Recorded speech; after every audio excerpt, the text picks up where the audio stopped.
Okay, appliances and off-grid use.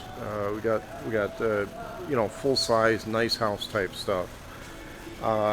If you're doing a financially communal situation, or you're just wealthy enough to afford it, then this is all good stuff. I'm doing a video. It's all good stuff. $2,000-3,000 fridges. These are really nice for a family if you're hooked up on the grid. Here's a dose of reality. Okay, don't work off grid. Uses too much power. Okay, too much electricity.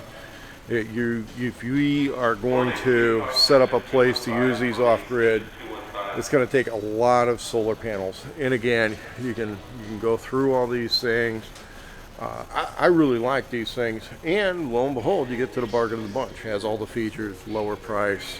There you go. Okay, but in order to put this at one of the retreats that I'm putting together, we got to have massive solar panels to do this, and it's not going to go one in each little building. This is one in the main lodge house, a single one in the main lodge house, and that's it.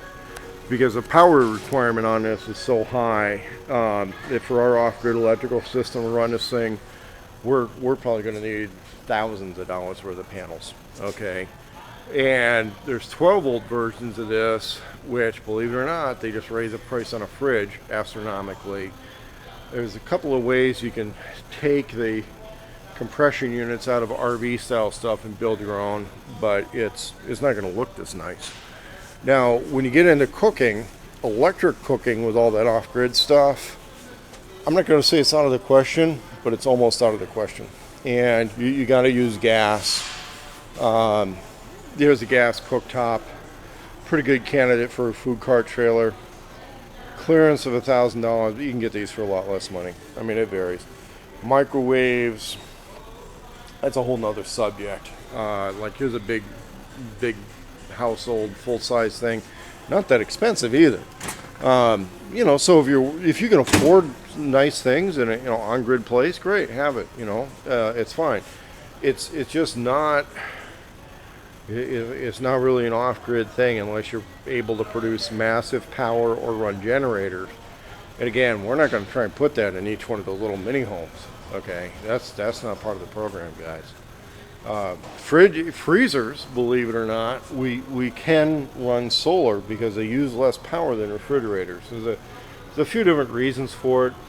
One of the big ones has to do with the fact they're made not to be opened very often, and they're more efficiently insulated with a door on top than where you can reach everything.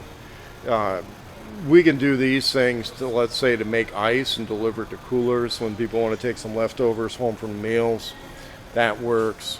High-end gas stoves, like I said, electric, it's almost out of the question for off-grid use.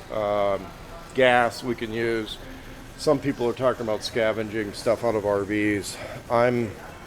I'm not too cool with that. I'm also not too cool with the gas stuff that has a whole lot of electronic controls. So if you find older gas stoves where not everything is electronic, I think it's a better way to go. All this built in. This is really nice house stuff. I mean, if you enjoy nice things, these are really nice. But retreat, no, not going to happen. And then over here, of course, you'll find a run to the litter that's usually kind of an okay deal on something that doesn't have all the electronic stuff, but a lot of times they do for safety.